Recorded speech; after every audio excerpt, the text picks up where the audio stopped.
Krishna, it's not the exam. इसलिए किसी को डरने की जरूरत नहीं है ना। आप सब लोग खुल के बोल सकते हैं, और हैंड रेज कर सकते हैं। सभी भक्तों से हाँ। गुजारिश करूंगा, प्रार्थना करूंगा कि कृपया अपना कैमरा अगर ऑन हो सके तो ऑन कर लीजिए।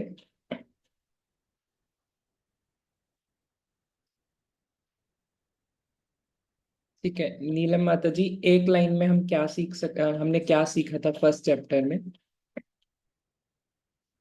हमारा शरीर नहीं है, यह एक आत्मा है, सोल है।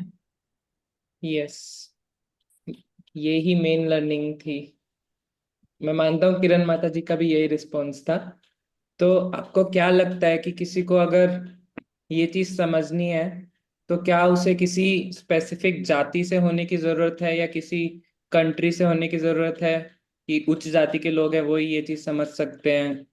ऐसा कुछ कोई भी जरूरत है या सिर्फ आईएएस ही समझ सकते हैं और कोई समझ ही नहीं सकता? नहीं ना। तो देयर फोर प्रोपात की टीचिंग इसलिए वर्क कर पाई बाहर पाश्चात्य देशों में, बिकॉज सब सोल लेवल पे था, कोई बॉडीली लेवल पे कुछ था ही नहीं। इसीलिए वर्क कर पाया एंड प्रोपात जी ने 11 ईयर्स में इतना बड़ा इस्कॉन मूवमेंट स्टार्ट कर दिया, because of this reason. And भगवान जो है बहुत मर्सीफुल हैं, वो सबको चांस देते हैं, चाहे कोई नीचे जाति का हो चाहे कोई ऊंची जाति का हो, चाहे कोई स्त्री हो। भगवान बोलते हैं कि कोई भी अगर मेरे पास आता है मैं सबको एक्सेप्ट करता हूँ। तो इसी के साथ we can start with our second chapter of Janma Mrityu Se Pare. So devotees can start the reading in sequence. कल कहाँ तक हुआ था?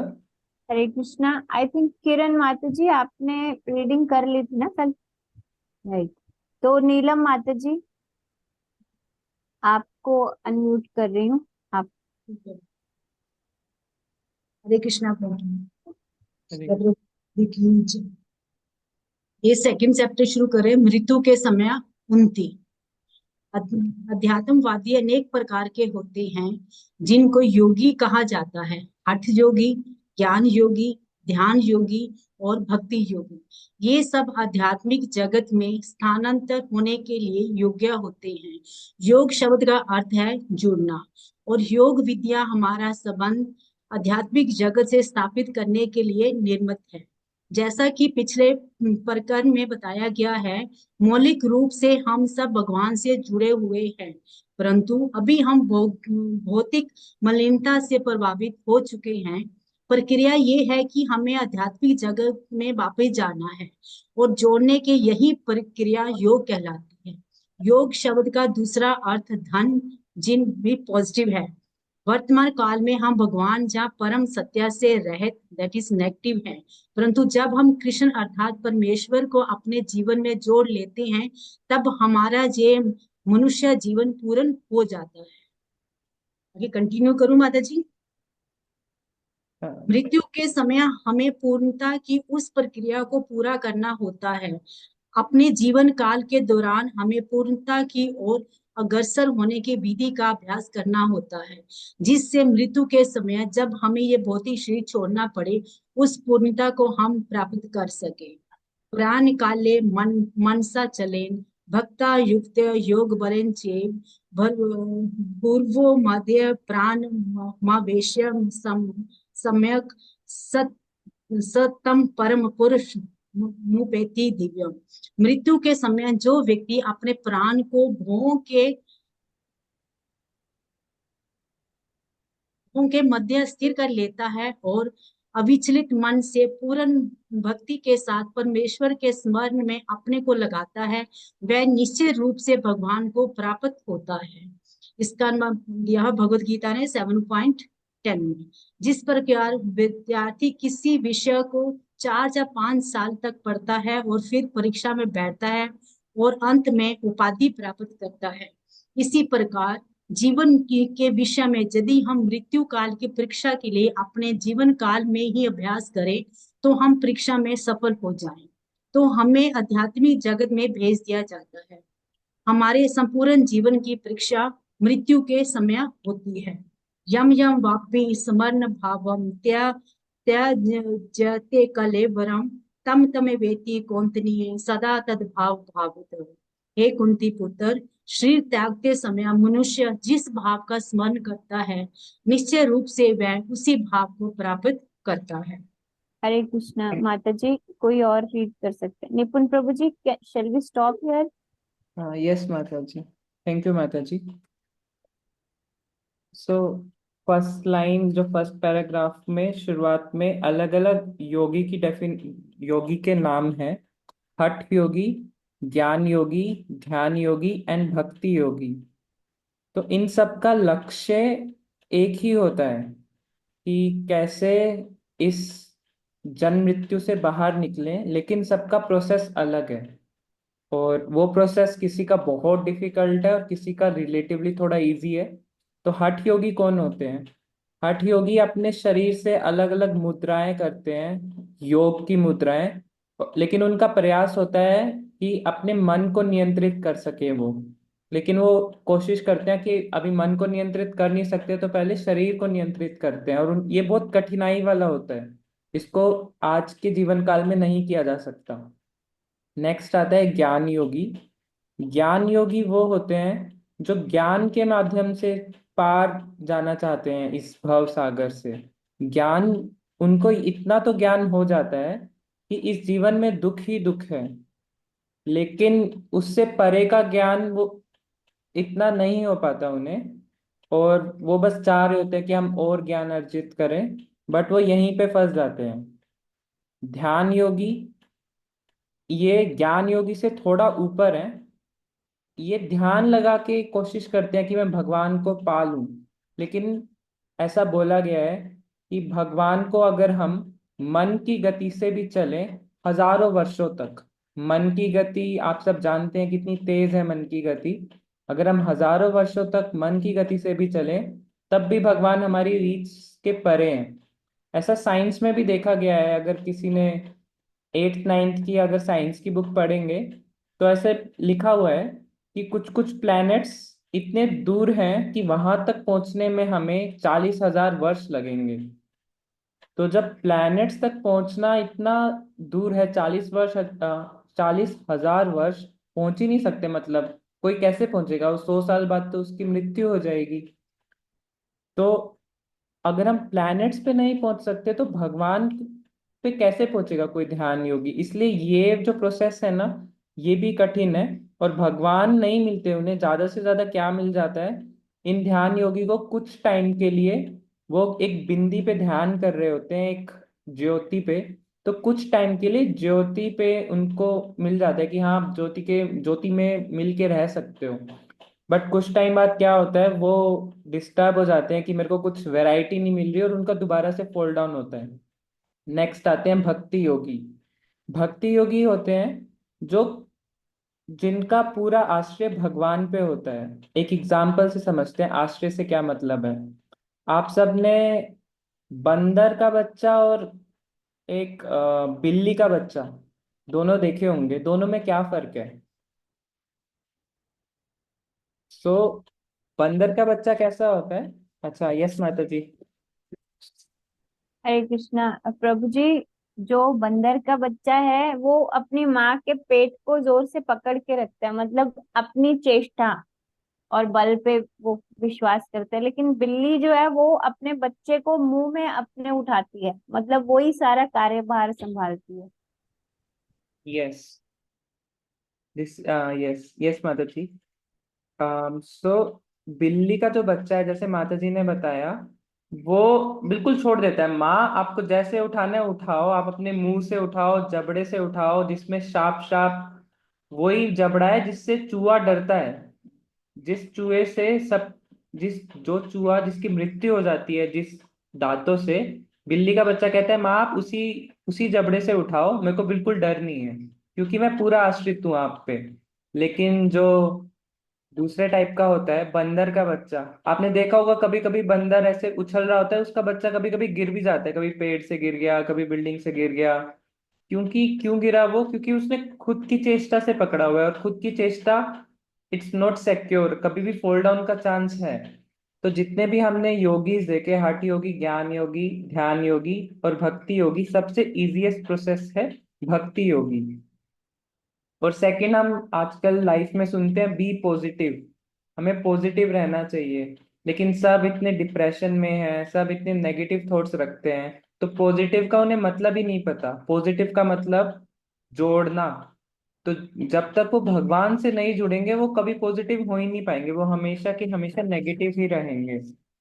और एक बहुत इंपॉर्टेंट कंसेप्ट है, कल एक किसी माता जी ने बहुत अच्छा प्रश्न भी पूछा था कि किसी की मृत्यु होने वाली है तो हम उनको कैसे उनकी हेल्प कर सकते हैं। तो शास्त्रों में बोला गया है कि जो हमारा जीवन है ना, इस जीवन का एक ही लक्ष्य है, एक परीक्षा की तैयारी करना। हमें, जैसे हमारा स्कूल में एग्जाम होता है, तो किसी का सेकंड क्लास में एडमिशन हुआ है, तो उसकी उसका लक्ष्य क्या होता है कि वो जब सेकंड क्लास के एंड में एक एग्जाम होगा और उसकी तैयारी करनी है पूरे साल। लेकिन जो ये जीवन का एग्जाम है ना, इसका कोई डेट नहीं पता, कोई टाइम नहीं पता, बस ये पता है कभी भी हो सकता है। और वो एग्जाम क्या है? वो एग्जाम है मृत्यु। मृत्यु कभी भी आ सकती है। तो क्या लगता है उसकी तैयारी कब से करनी चाहिए?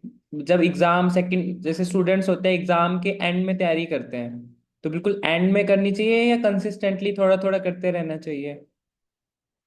किस में ज्यादा अच्छा है? कंसिस्टेंटली करिए।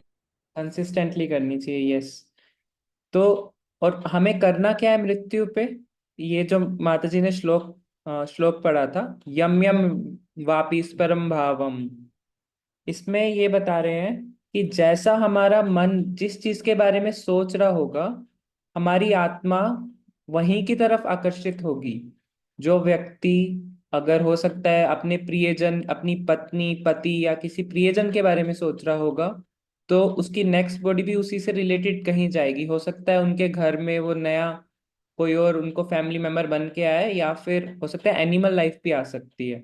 कोई कोई व्यक्ति अगर धन के बारे में सोच रहा होगा, तो हो सकता है उसे चूहे की योनि मिल जाए। लेकिन जो व्यक्ति भगवान के बारे में सोच रहा होगा, तो उसे भगवान अपना धाम, अपनी सेवा उधर ही बुला लेते हैं, इस जन्म मृत्यु से छुटकारा मिल जाता है। तो हमारा एक एग्जामिनेशन है जिसका डेट नहीं पता, टाइम नहीं पता, बट वो होगा। एंड हमारा लक्ष्य है उसी के लिए तैयारी करना। एंड आप सब उसी की तैयारी शुरुआत कर चुके हैं। फर्स्ट टीचिंग यही है, we are not this body. So we can continue next. Neha माता जी, आप रीड कर सकते हैं।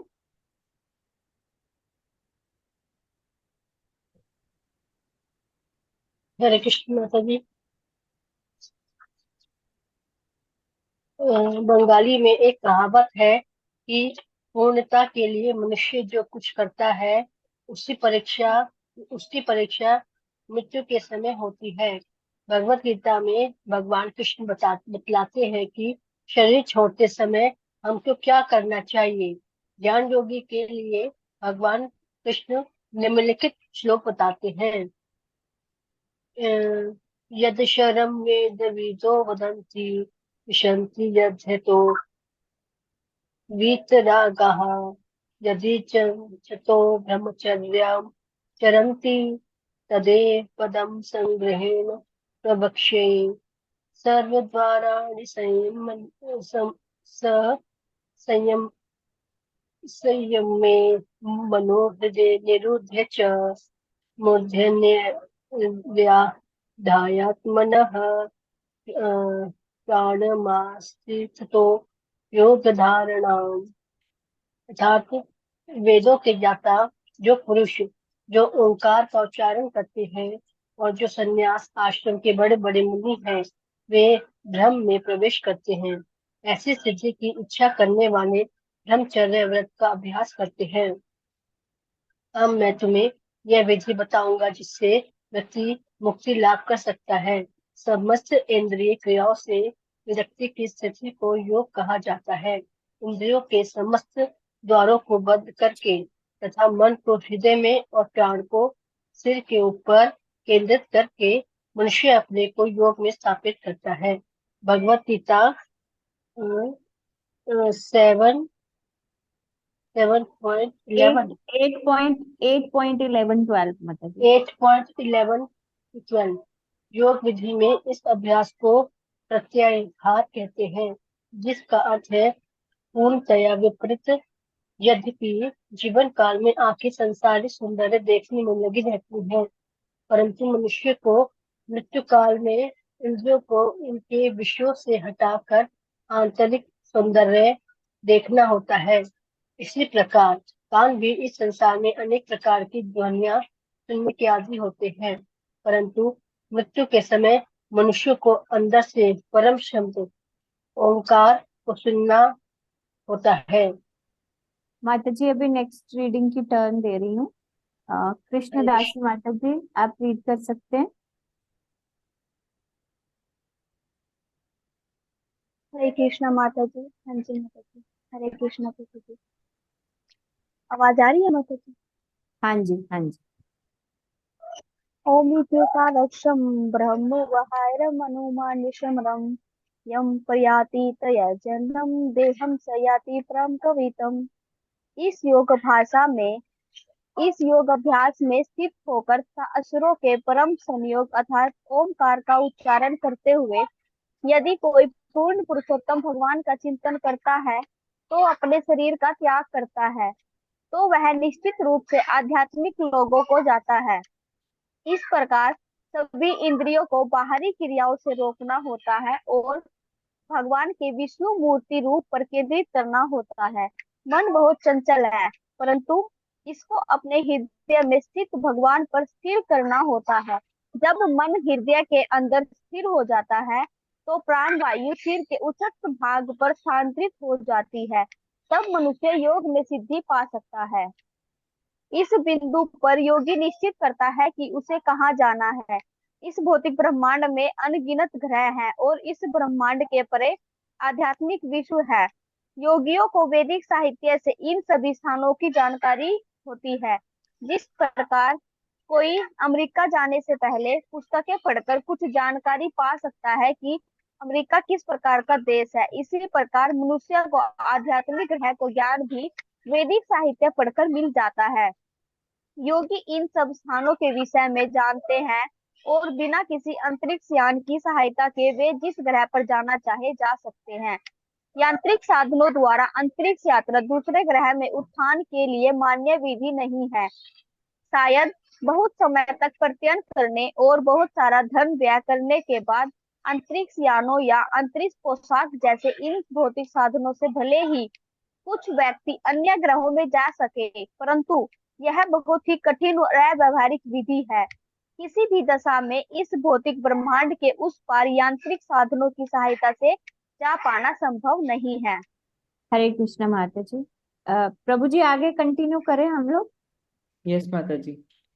डिम्पल माता जी आई थिंक कल आपने नहीं पढ़ा था, नहीं माता जी। आप रीड करिए आगे। ओके माता जी। उच्च लोकों में जाने की सामान्य स्वीकृति विधेय ध्यान योग या ज्ञान योग का अभ्यास है।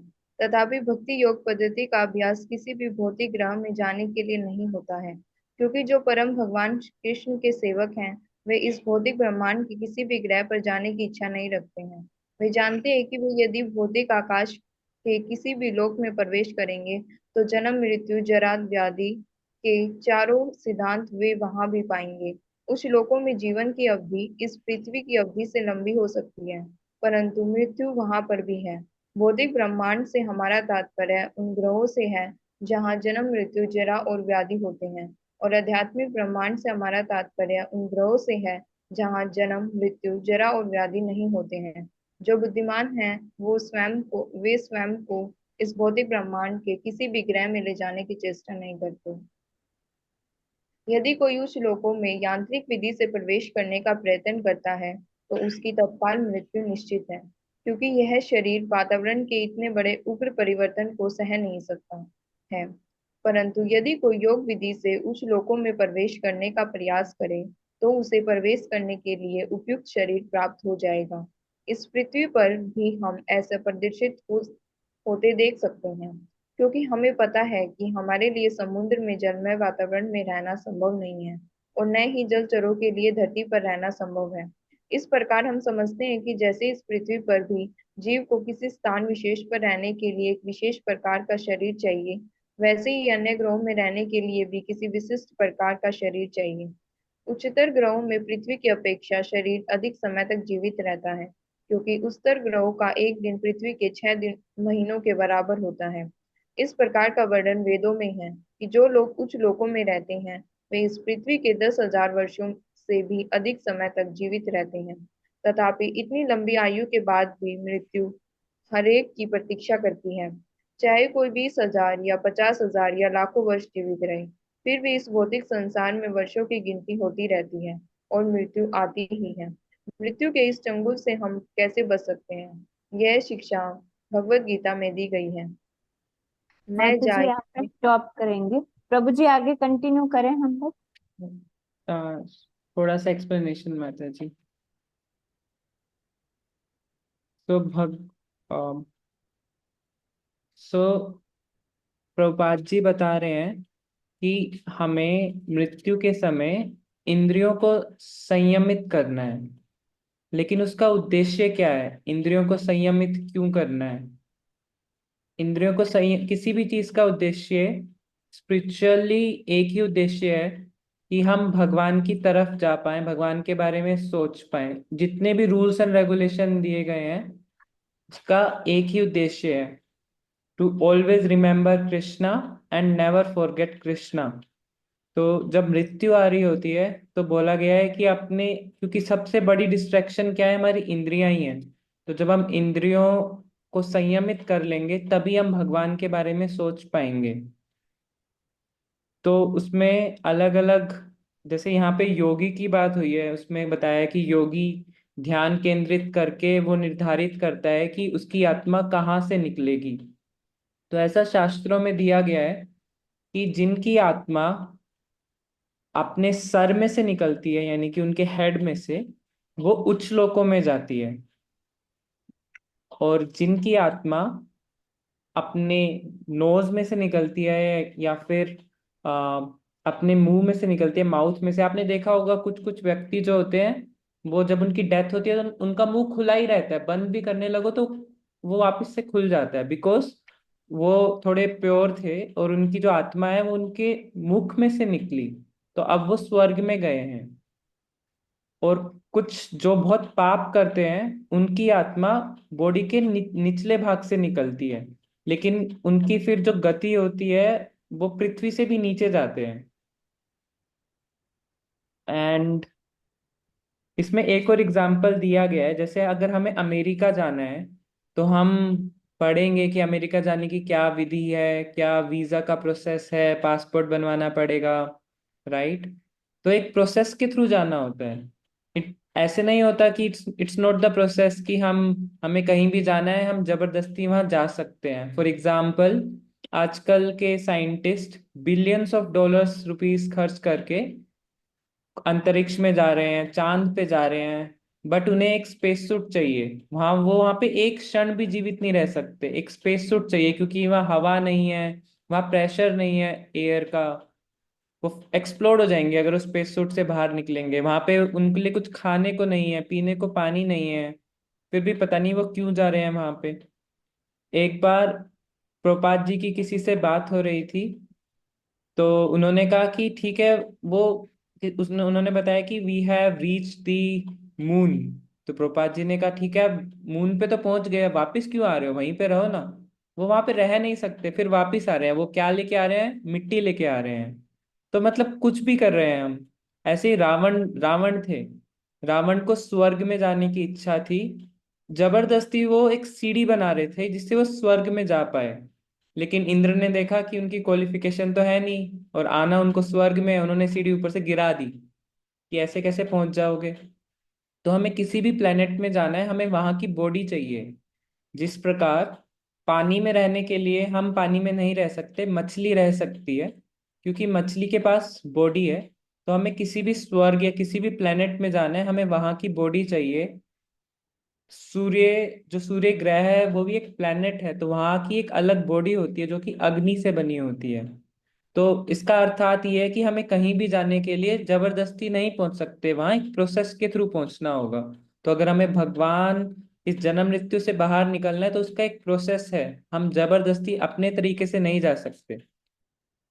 और वो सबसे इजीएस्ट प्रोसेस है भक्ति प्रोसेस। क्योंकि योगी जो होते हैं, जो कंट्रोल तो कर रहे हैं, वो कहाँ से निकलेंगे? मुंह से निकलेंगे, लेकिन वो कभी जन्म मृत्यु से पार नहीं जा पाएंगे। यस माता जी, वी कैन कंटिन्यू। प्रभाती माता जी। यस माता जी, हरे कृष्णा, दंड प्रणाम to all of you.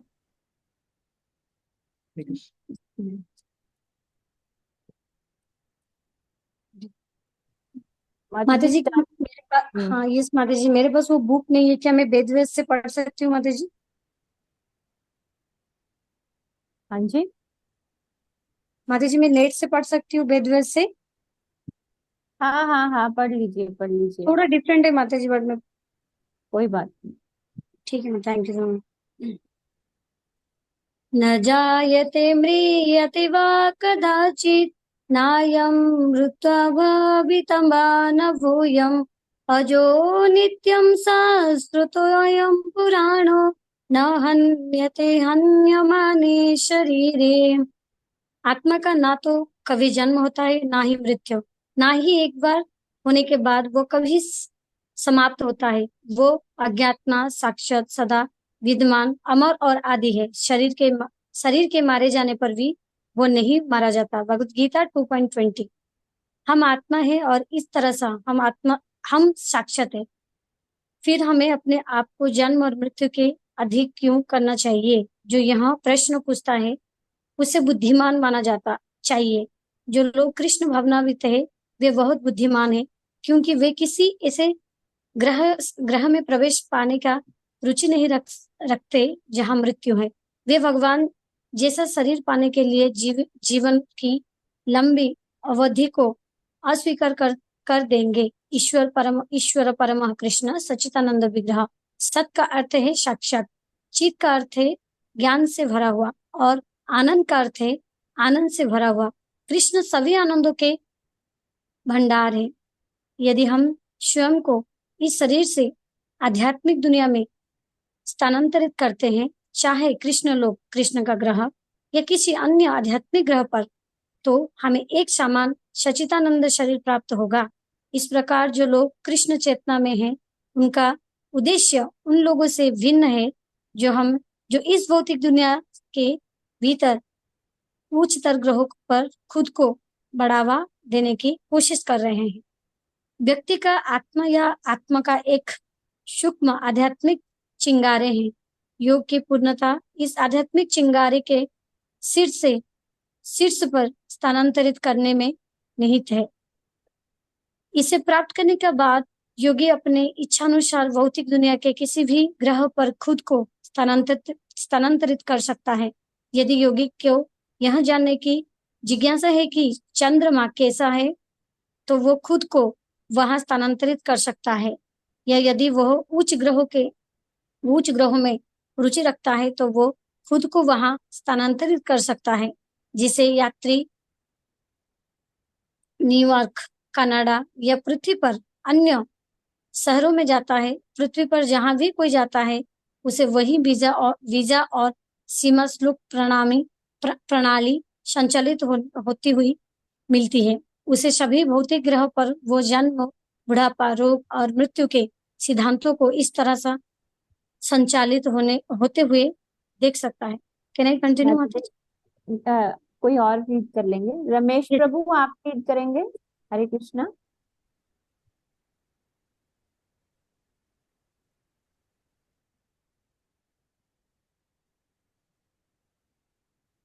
Okay, रिया माता जी, आप रीड कर सकते हैं। हरे कृष्णा माता जी। हरे कृष्णा टू ऑल डिवोटीज में चाहती अनन्यश्चेता सततम यो मां स्मरति नित्यशः तस्याहं माता जी, सुलभः। ऊपर वाला पैराग्राफ भी है, ऊपर वाला पैराग्राफ, ओम इति अक्षरम ब्रह्म। ओम इति एक अक्षरम ब्रह्म। मृत्यु के समय योगी ओम शब्द का उच्चारण कर सकता है। ओम परम शब्द ध्वनि का संक्षिप्त रूप है। यदि योगी इस ध्वनि का उच्चारण करता है और कृष्ण या विष्णु भगवान का स्मरण अमामुन स्मरणम करता है, तो वह सबसे ऊंची गति पाता है। योग की विधि विष्णु का ध्यान करना है। निर्विशेषवादी भगवान के किसी रूप की कल्पना करते हैं, परंतु वैष्णव कल्पना नहीं करते हैं, बल्कि वास्तव में देखते हैं। यदि कोई कल्पना करे या वास्तव में देखे, हर हर एक को कृष्ण भगवान के रूप पर ध्यान लगाना होगा। अनन्य चेता सततम यो मां स्मरति नित्यश तस्याहं सुलभः पार्थ नित्य युक्तस्य योगिना। भगवद गीता 8.14। हे पृथा के पुत्र, जो सदैव मेरा ध्यान करता है वह मुझे बहुत सरलता से पा लेता है, क्योंकि वह सदैव भक्ति योग में व्यस्त है। जो चपल जीवन, चपल सुख और चपल सुविधाओं से संतुष्ट है, उसे बुद्धिमान नहीं माना जा सकता है। कम से कम भगवत गीता के अनुसार तो नहीं। भगवत गीता के अनुसार जिनकी बुद्धि बहुत छोटी है, वे अस्थायी चीजें चाहते हैं। हम सनातन हैं, इन अस्थायी चीजों के इच्छुक क्यों हैं? कोई भी अस्थायी स्थिति नहीं चाहता है। यदि हम किराए के मकान में रहते हैं और मकान मालिक मकान खाली करने को कहे, तो हमें दुख होगा। परंतु जब हम अच्छे मकान में जाते हैं तो हमें शोक नहीं होता है। यह हमारा स्वभाव है, क्योंकि हम सनातन हैं। इसलिए हम सनातन निवास स्थान चाहते हैं। हम मरना नहीं चाहते हैं, क्योंकि वास्तव में हम सनातन हैं। हम वृद्ध होना और बीमार होना भी नहीं चाहते हैं, क्योंकि ये बाहरी और अस्थायी हैं। यद्यपि हम ज्वर से दुखी होने के लिए नहीं बने हैं, फिर भी कभी कभी ज्वर आता है और हमें ठीक होने के लिए चिकित्सा करवानी पड़ती है और सावधानियां अपनानी पड़ती है। 4 प्रकार के दुख हैं। दुख जैसे ज्वर आदि, ये सब इस भौतिक शरीर के कारण हैं। यदि किसी प्रकार हम इस शरीर से निकल जाएं, तो सभी दुखों से छुटकारा पा लेंगे जो इस शरीर के साथ हैं। हरे निर्विशेषवादियों को कृष्णा माता जी। हरे कृष्ण। प्रभु जी यहाँ पे स्टॉप करेंगे, कंटिन्यू करना? यस माता जी, we can stop. Thank you माता जी। सो इन पैराग्राफ में प्रभुपाद जी बता रहे हैं कि हम सब जीना चाहते हैं। आप किसी भी व्यक्ति को देखो, सब जीना चाहते हैं। क्यों? ये क्वालिटी कहाँ से आ रही है हमारे पास? बिकॉज हम इटर्नल हैं। और हम इटर्नल क्यों हैं? बिकॉज हम भगवान के अंश हैं, और भगवान पूर्ण इटर्नल हैं, भगवान सनातन हैं, और हम उनके अंश हैं। तो हम अंश है, तो हमारे अंदर अंशी की क्वालिटी आएगी। जिस प्रकार कि, किसी व्यक्ति का कोई संतान है, तो संतान के अंदर अपने माता पिता की क्वालिटीज आती हैं, तो हमारे अंदर भी ये क्वालिटीज हमें मिली हैं। अब इसमें भक्ति योग का उच्चता कैसे है, हम वो भी समझ सकते हैं। सभी योग का एक लक्ष्य है कि हमें कोई भी इच्छा नहीं रखनी है। अगर हमारी कोई भी इच्छा होगी कि हमें इंजॉय करना है, हमें ये चीज करनी है, तो वो डिस्ट्रैक्ट हो जाएगा अपने मृत्यु के समय। बट भक्ति योग कैसे बिना किसी इच्छा के रह सकता है? कैसे? पहले समझते हैं कि अगर किसी को इंजॉयमेंट चाहिए, वो तो मृत्यु के टाइम उसके लिए बहुत पीड़ादायक होगी, क्योंकि इंजॉयमेंट उसे मिलेगी नहीं, अपितु दुख दुख मिलेगा। अब ध्यान योगी है, ध्यान योगी ध्यान लगा के ज्यादा से ज्यादा उच्च लोकों में जा सकते हैं, बट उससे ऊपर नहीं जा पाएंगे। लेकिन जो भक्ति योगी है, वो पूर्ण शांत रह सकता है। ऐसे एक चैतन्य चरितमृत में एक पंक्ति आती है, भुक्ति मुक्ति सिद्धि कामी सकल अशांता। भुक्ति मुक्ति सिद्धि कामी सकल अशांता, भक्ति सदैव अशांता। भक्ति सदैव शांता। तो ऐसा क्यों आता है उसमें कि जो जो भक्त है उसे कुछ नहीं चाहिए, उसे बस ये चाहिए कि मैं जहां भी जाऊं मैं भगवान की भक्ति कर सकूं। तो उसे उसके अंदर कोई लालसा नहीं है, कोई मेरे को लक्ष्मी मिल जाए, पैसे मिल जाए, उसकी कोई लालसा नहीं है, इसलिए वो हमेशा शांत रहता है। इसलिए आपने देखा होगा कि जो एस्कॉन के डिवोटीज होते हैं वो बहुत खुश रहते हैं, क्योंकि वो सेल्फ सेटिस्फाइड हैं। उनको जैसी भी परिस्थिति में रखा जाए, अगर उन्हें भगवान ज्यादा पैसे दे दे तब भी वो सेटिस्फाइड है, थोड़े कम कर दे तब भी वो सेटिस्फाइड है। तो ये भक्ति की उच्चता हम इससे देख सकते हैं। और इसमें प्रभुपाद जी इंटेलिजेंस की डेफिनेशन दे रहे हैं। इंटेलिजेंस की डेफिनेशन है कि हम क्वेश्चन करें कि हम क्यों इस जगत में हैं, हम वाई आर वी सफरिंग, हम क्यों परेशान हैं। हम तो इटर्नल हैं, फिर भी हम इतने दुख, इतनी पीड़ा हमें सहनी पड़ती है। सबसे बड़ी पीड़ा जो है जन्म मृत्यु जरा व्याधि। और भगवान साथ में प्रभुपाद इजी प्रोसेस भी बता रहे हैं इस युग का। इस युग का इजी प्रोसेस क्या है, भगवान खुद ही बोलते हैं कि मैं उनके लिए सुलभ हूँ। आपने सुलभ तो देखा ही होगा, आजकल हर बस स्टैंड पे हर जगह मिलता है सुलभ। तो सुलभ का मतलब है जो हर जगह अवेलेबल हो, सुलभ, जो बहुत आसानी से मिल जाए। और भगवान कह रहे हैं जिनको कोई पा नहीं सकता, मैं उन भक्तों के लिए सुलभ हूँ जो हमेशा मेरा चिंतन करते हैं। और इस युग में चिंतन का प्रोसेस क्या है? इस युग में चिंतन का प्रोसेस है Hare Krishna Krishna Krishna Hare Hare, Hare Rama Rama Rama Hare Hare. This is the process. इसमें एक चीज और जो मेरे को महाराज ने बताई थी कि अगर हम अपनी इंद्रियों से, इंद्रियों के थ्रू ही अगर एंजॉयमेंट करेंगे तो हम बहुत जल्दी खुश हो जाएंगे। हमें कुछ मिल गया, ठीक है, बहुत जल्दी खुश हो गए। और कोई चीज नहीं मिलेगी, कोई चीज अच्छा नहीं होगा तो हम बहुत जल्दी परेशान हो जाएंगे। तो पूरा जीवन चक्र इसी में निकल जाएगा, खुश परेशान खुश परेशान। तो हम कभी भी भगवान की भक्ति कर ही नहीं पाएंगे। तो इसलिए फर्स्ट प्रोसेस है, हमें मानना होगा, हमें समझना होगा कि हम ये शरीर नहीं है। तब हम कोई भी परिस्थिति आएगी, और ये बहुत साइंटिफिक भी है, हम किसी भी सिचुएशन में होंगे we will take the best decision because हम परेशान नहीं होंगे। सो यस माता जी, we can continue. Hare Krishna Sanya, आप आगे रीड कर लीजिए। हरे कृष्णा एवरीवन। निर्विशेषवादियों को इस शरीर से मुक्ति पाने के लिए यहाँ कृष्ण भगवान ओम शब्द का उच्चारण करने की सलाह दे रहे हैं। इस प्रकार उनका अलौकिक विश्व में जाना निश्चित हो जाता है। फिर भी यद्यपि वे अलौकिक विश्व में प्रवेश करते हैं, वे वहां किसी वैकुंठ लोक में प्रवेश नहीं कर सकते हैं। वे बाहर ब्रह्म ज्योति में रहते हैं। ब्रह्म ज्योति की तुलना सूर्य के प्रकाश से की जा सकती है और वैकुंठ लोक की तुलना सूर्य लोक से की जा सकती है। वैकुंठ में निर्विशेषवादी लोग भगवान की ज्योति ब्रह्मा ज्योति में रहते हैं। निर्विशेषवादी ब्रह्मा ज्योति में सच्चिदानंद ज्योति की भांति रहते हैं और इस प्रकार ब्रह्मा ज्योति इन ब्रह्म चिंगारियों से भरी होती है। ब्रह्मा स्तर में मिल जाने का यही अर्थ है। किसी को यह नहीं समझना चाहिए कि ब्रह्मा ज्योति में मिलने के माने ब्रह्मा ज्योति से एक हो जाने से है।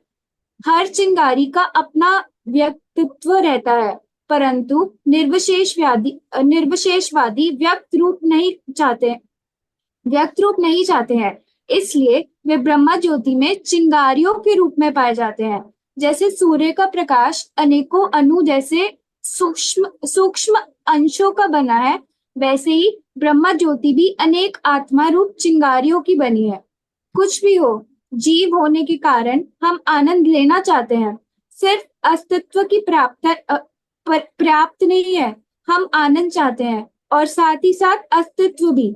अपनी पूर्णता में जीव 3 गुणों के बने हैं, सत्य, ज्ञान और आनंद। जो जीव ब्रह्मा ज्योति में रहते हैं वे कुछ समय तक पूरे ज्ञान के साथ ब्रह्मा से मिल गए हैं, रह सकते हैं, परंतु उन्हें वहां आनंद नहीं मिलता है क्योंकि वह चीज वहां नहीं है। कोई एक कमरे में कुछ समय तक ही रह सकता है और कोई पुस्तक पढ़कर या किसी विचार में विलीन रहकर आनंद ले सकता है, परंतु यह संभव नहीं है कि वह उस कमरे में वर्षों तक रहे। निश्चय ही यह सदैव नहीं रह सकता है। इसलिए जो अव्यक्त रूप से परम सत्य में मिल जाए, उनके लिए इस संसार में कुछ संगत पाने के लिए फिर से गिरने का बहुत अवकाश है। यह श्रीमद् भागवतम का मत है। अवकाश में यात्रा करने वाले यात्री हजारों मिल जा सकते हैं, परंतु यदि उन्हें अन्य लोकों में विश्राम करने की जगह नहीं मिलेगी तो वे इस पृथ्वी पर वापस आएंगे। किसी भी तरह विश्राम की आवश्यकता है।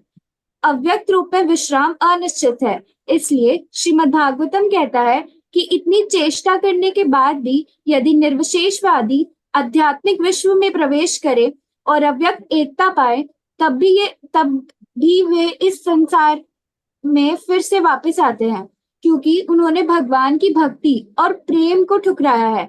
इसलिए जब हम इस पृथ्वी पर हैं, हमें कृष्ण भगवान की सेवा और प्रेम का अभ्यास करना सीखना चाहिए। यदि हम इसे सीख लेंगे तो वैकुंठ लोक में प्रवेश कर सकते हैं। निर्विशेषवादियों की परम में अस्थायी परिस्थिति होती है। अकेलेपन के कारण वे कुछ संग पाने का प्रयास करेंगे, क्योंकि वे व्यक्तिगत रूप से भगवान की संगत नहीं करते हैं। इसलिए उन्हें इस दुनिया में फिर से आकर बंधे हुए जीवों के संग में रहना होगा। हरे इसलिए कृष्णा, यहाँ पे स्टॉप करेंगे। हाँ, इस पैराग्राफ को पूरा पढ़ लीजिए बस। इसलिए बहुत ही महत्वपूर्ण बात है कि हम जी, अपने यहाँ पे नेक्स्ट पैराग्राफ स्टार्ट हो गया है ना, यहाँ स्टॉप करते हैं। यस माता जी। सो इन 2 पैराग्राफ में निर्विशेषवादियों के बारे में प्रभुपाद जी बता रहे हैं कि निर्विशेषवादी कौन होते हैं। तो इसको तोड़ तोड़ के देखते हैं, ये वर्ड क्या कह रहा है। निर का मतलब होता है न। विशेष, विशेष मतलब कुछ स्पेशल नहीं है। कोई भी चीज कुछ स्पेशलिटी नहीं है। अगर कोई भी चीज होती है तो उसकी कोई स्पेशल फीचर्स होते हैं। जैसे हम जानते हैं कि हम हैं तो हमारे हेयर्स कैसे हैं, हमारा नोज कैसा है। बट अगर कोई स्पेशलिटी नहीं होगी तो वो निर्विशेषवादी कहलाएगी। तो वो निर्विशेषवादी सोचते हैं कि भगवान है ही नहीं। वो सोचते हैं कि सिर्फ एक ज्योति है, ज्योति, उसमें कोई स्पेशलिटी नहीं है ना, सिर्फ लाइट है भगवान। और वो चाहते हैं कि वो सोचते हैं, उनका मानना ये है कि हम इस जगत से निकलकर उस ज्योति में मिल जाएं। मिल जाए मतलब हमारा अस्तित्व ही खत्म हो जाए। और वो सोचते हैं ऐसे करने से उन्हें आनंद प्राप्त होगा कि अस्तित्व खत्म, अब जन्म मृत्यु जरा व्याधि सब खत्म ही हो जाएगा। परंतु ये बहुत बड़ी भूल है, क्योंकि वो मिलने के बाद भी अस्तित्व खत्म होता नहीं है, क्योंकि आत्मा कभी मरती नहीं है। तो आत्मा रहती है लाइट में मिलने के बाद भी। नो डाउट उन्हें कुछ टाइम पर वहां पे राहत मिलती है, क्योंकि यहाँ से निकल के परेशान होके वो वहां गए हैं। कुछ टाइम तक उन्हें अच्छा लगेगा, जैसे वो किसी नए कमरे में अगर चले जाएं, किसी खाली कमरे में। बट कुछ टाइम बाद उन्हें क्या लगेगा कि कुछ वैरायटी होनी चाहिए। कल जैसे हम डिस्कस कर रहे थे, खाने में कुछ वैरायटी होनी चाहिए ना। तो अकेले कमरे में कोई व्यक्ति कितने टाइम तक रह सकता है। तो वो ज्योति में मिलने के बाद उन्हें फिर से कुछ चाहिए। तो फिर से ढूंढते ढूंढते वो फॉल डाउन होता है उनका, और वो वापस से पृथ्वी पर इस मृत्यु लोक में आते हैं। ब्रह्म ज्योति जो है स्पिरिचुअल वर्ल्ड की जस्ट एंट्रेंस है, वो बस गेट पे जाते हैं, गेट देख के वापिस आ जाते हैं मतलब। और वहां से वो डायरेक्ट अंदर जा भी नहीं सकते, क्योंकि उन्होंने भगवान की भक्ति करी नहीं। उन्हें पता ही नहीं कि गेट के उधर भगवान रहते हैं। वो वापस इसलिए यहाँ पे आते हैं। अगर उन्हें दोबारा से अगर स्पिरिचुअल वर्ल्ड जाना भी है तो यहाँ से वो नॉलेज लेंगे, फिर दोबारा से जाएंगे। तो निर्विशेषवादी के बारे में बताया गया है। और जो भगवान की लाइट है वो भगवान का सत फीचर एग्जिबिट करती है। सत मतलब वो वहां पे जाके उन्हें इटर्निटी तो मिल जाती है कि अब उनकी मृत्यु नहीं होगी, बट उनको आनंद नहीं मिलता और उनको नॉलेज भी नहीं मिलती। भगवान में तो ये तीनों है। तो इससे ये समझ में आ रहा है कि हम अगर हमें सेटिस्फेक्शन चाहिए तो हमें तीनों चीज चाहिए। हम इटर्नल भी रहने चाहिए, कुछ परमानेंट होना चाहिए। जिस प्रकार प्रभुपाद जी एग्जाम्पल दे रहे थे, घर हो तो रेंट पे ना हो, परमानेंट हो। तो सत इटर्निटी चाहिए हमें। बॉडी हो तो परमानेंट हो, ऐसे ना हो कि बर्थ हो रहा है फिर डेथ हो रही है। चित्त, हमें नॉलेज भी हो, हमें पता हो कहाँ क्या चल रहा है। और ये चीज भौतिक ज्ञान नहीं, हमें आध्यात्मिक ज्ञान होना चाहिए। चित्त होना चाहिए, हमें भगवान की लीलाओं का ज्ञान होना चाहिए। वो ही असली ज्ञान है। और आनंद, आनंद हमें तभी मिल सकता है जब हम किसी आनंद, जो व्यक्ति में आनंद है उनके पास जाएंगे, तभी हम एक आनंद का अनुभव कर सकते हैं। इसलिए लास्ट में प्रभुपाद जी बता रहे हैं कि अगर हमें ये बॉडी मिल भी गई है कैसे भी करके, जो भी कर्म हुए हम सब के जैसे भी हुए, तो हमें इस जीवन में भगवान की भक्ति का अभ्यास करना चाहिए। और हमें भगवान की प्रेममयी भक्ति करनी चाहिए। मतलब भगवान को जो भी करें हम प्रेम से करें। अगर हम भगवान का नाम ले रहे हैं तो प्रेम से नाम लें। भगवान की कोई सेवा कर रहे हैं तो प्रेम से सेवा करें। सो आज कंक्लूड करते हैं, फिर we can take some questions. Yes प्रभु जी। प्रभु जी, भावना माता जी has raised her hand. Bhavana. Bhavana माता जी। हरे कृष्णा प्रभु जी। प्रभु जी, एक लाइन का ये मीनिंग मुझे समझना था। लास्ट 4th लाइन है, निर्विशेषवादियों की पर व्योम में स्थिति अस्थाई होती है। यस माता जी, परव्योम मतलब ज्योति। अब पर ज्योति। व्योम, यस पर व्योम ज्योति। हाँ, अच्छा प्रभु। परव्योम मतलब ज्योति। अब ज्योति में चले तो गए हैं, उन्होंने सोचा था कि वहां पे जाके वो मिक्स हो जाएंगे उसमें, लेकिन वो मिक्स होते नहीं है। इट्स लाइक कि वो नदी से सोच के गए थे कि समुद्र में जाएंगे तो मिक्स हो जाएंगे, बट ज्योति में गए। लेकिन अस्थाई इसलिए है कि अब वहां पे गए और अभी भी है वहां पे और उनको आनंद नहीं मिल रहा है, क्योंकि सिर्फ लाइट ही लाइट है। आप सोच के देखिए माता जी, हम एक जगह पे हैं जहाँ जमीन नहीं, आकाश नहीं, हवा नहीं, सिर्फ लाइट लाइट है। जहां भी देखो कोई व्यक्ति नहीं है, तो वो अस्थाई होगा, वो परेशान होगा। तो जब वो परेशान होगा तो अपनी उसके अंदर आने लगेगा कि मुझे कोई चाहिए जिससे मैं बात करूं। तो वो वापस से अर्थ पे आता है, इसलिए उनकी स्थिति वहां पे टेम्परेरी होती है।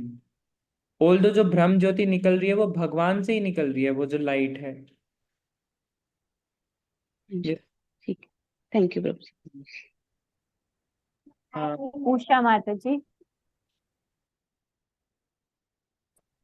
हरे कृष्ण माता जी एंड प्रभु जी एंड ऑल वैष्णव्स। वही ब्रह्म ज्योति का ही मैं सोच रही थी कि इसमें लिखा हुआ है कि अ, जो व्यक्ति या जो सोल ब्रह्म ज्योति में लीन होता है उसको वापस तो आना ही पड़ता यस। है ना। मीन्स अगेन अगर आपको बर्थ मिलती है कि ह्यूमन बॉडी मिलती है, दैट इज इंश्योर्ड, है ना प्रभु जी, यही जो है ना। यस। प्लीज अगर वहां गए, बिकॉज वो भी एक स्पिरिचुअल वर्ल्ड है, ब्रह्म ज्योति स्पिरिचुअल वर्ल्ड है, लेकिन उसमें सत और चिति एक्सपीरियंस होता है, ब्लिस नहीं होता वहां पे।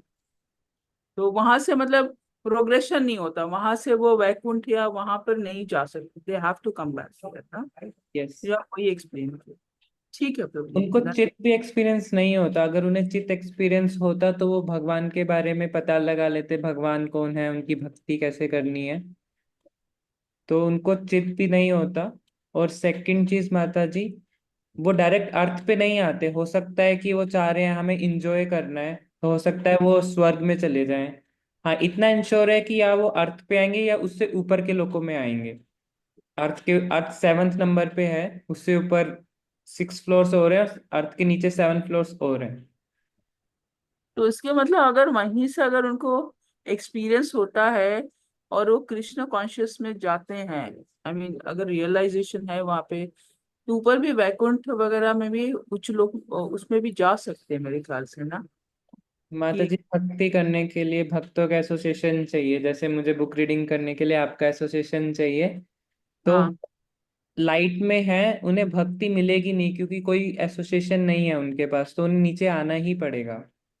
और वो भी हमने महाराज से हम लोगों ने पूछा था, तो वो बोलते हैं अगर है भी स्पिरिचुअल स्काई में तो बहुत सारे ऐसे लोग होंगे, लेकिन बहुत दूर दूर हैं। जैसे आप दिल्ली में हो तो वो चंडीगढ़ में है, तो आप एक दूसरे को देख भी नहीं सकते, एक दूसरे से एक्सपीरियंस भी।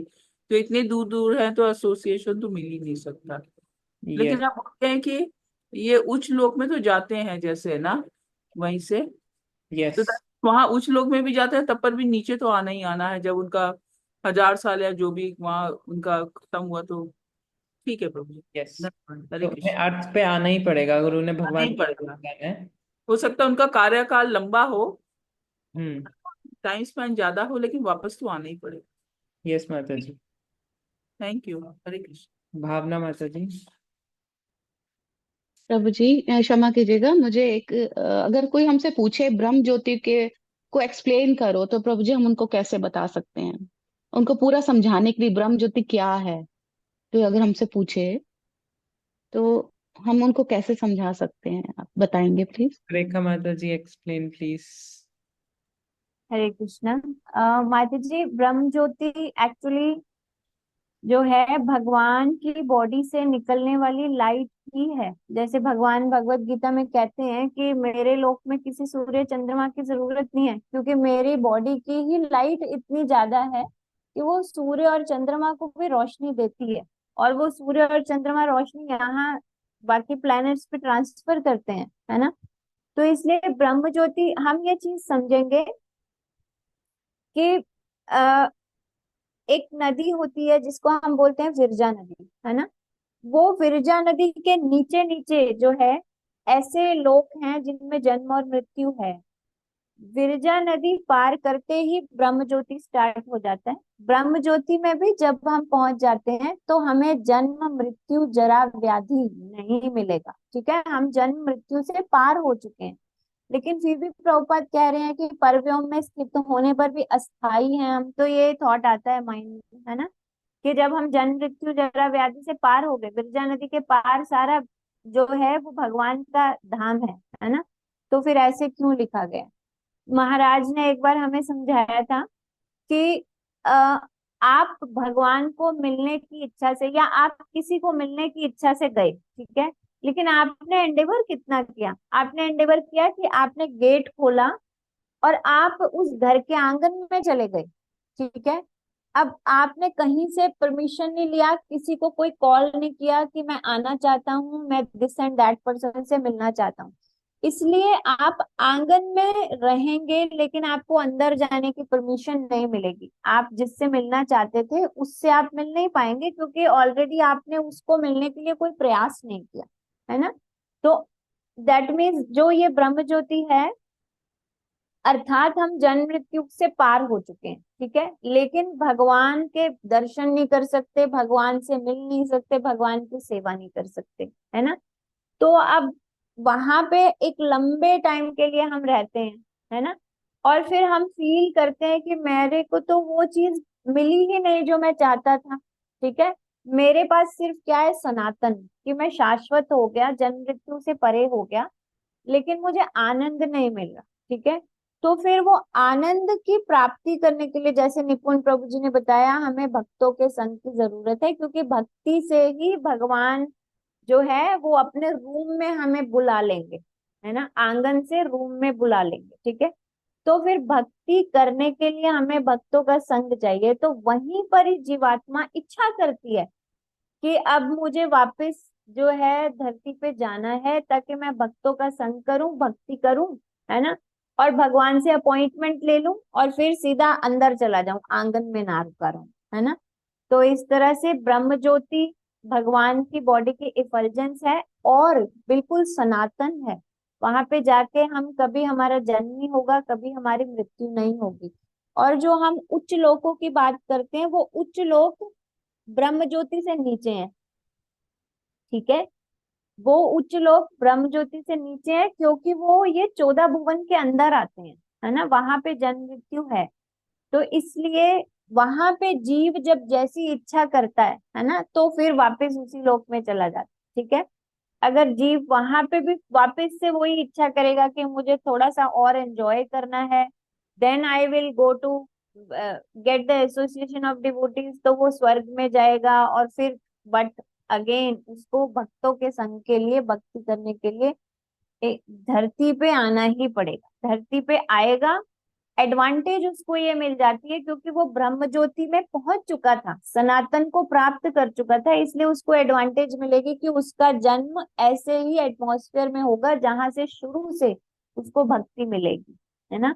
और फिर शुरू से भक्ति करता हुआ वो फिर भगवान के डायरेक्ट कमरे का ही वीजा लगवा लेगा और वहां पहुंच जाएगा और सेवा करेगा। आई आई होप मैं answer they pi. I think माता जी, हाँ जी, भावना, हाँ जी मैम। ठीक हाँ, है। थैंक यू सुरेखा माता जी। Thank you, Srekha Mata. It's so nicely you explained. Thank you so much. ये लोग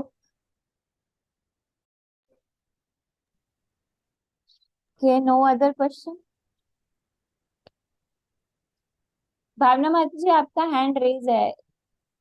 ओके, नो अदर क्वेश्चन। तो प्रभु जी, it's 9 o'clock, shall we close और माता जी, you are the controller.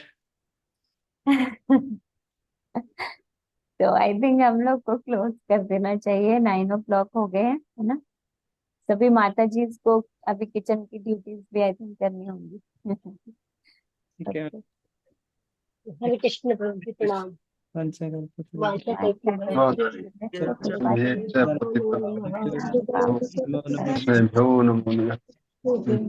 Hare Krishna, thank you, Hari बोल।